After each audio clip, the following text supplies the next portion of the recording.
નમસ્કાર, હું રાજ.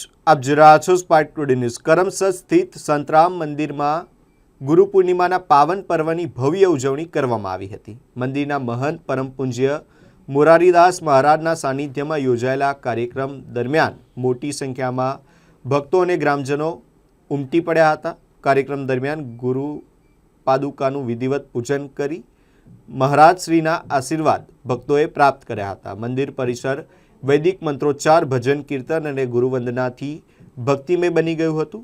ગુરુ પૂર્ણિમાના પવિત્ર અવસરે ભક્તોએ ગુરુ પ્રત્યેની શ્રદ્ધા વ્યક્ત કરી સમાજમાં સદાચાર, સેવા અને સંસ્કારોના માર્ગે ચાલવાનો સંકલ્પ લીધો હતો. આ ભવ્ય ઉજવણીએ ભક્તોમાં આધ્યાત્મિક ઉર્જા અને આનંદનો સંચાર કર્યો હતો. આજે વ્યાસ પૂર્ણિમા, જેને આપણે ગુરુ પૂર્ણિમા તરીકે ઓળખીએ છીએ, ભગવાન વ્યાસના અસીમ આશીર્વાદ આપણા સૌ પર રહ્યા છે.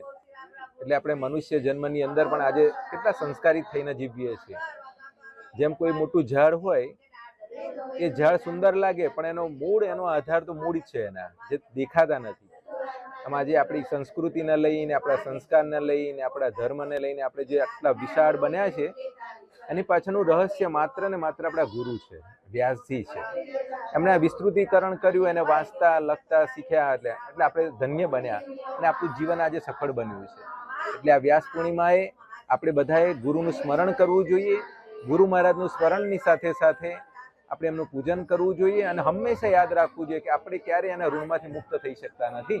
ત્યારે ગુરુ પૂર્ણિમાના નિમિત્તે વારે વારે ગુરુની વંદના કરવાની છે. એટલે ગંગા સતીએ કહ્યું કે વારે વારે નમ્ય પાનબાઈ, કહ્યું છે ને, જે વાત સુંદર કરી છે ગંગા સતીના ભજનની અંદર.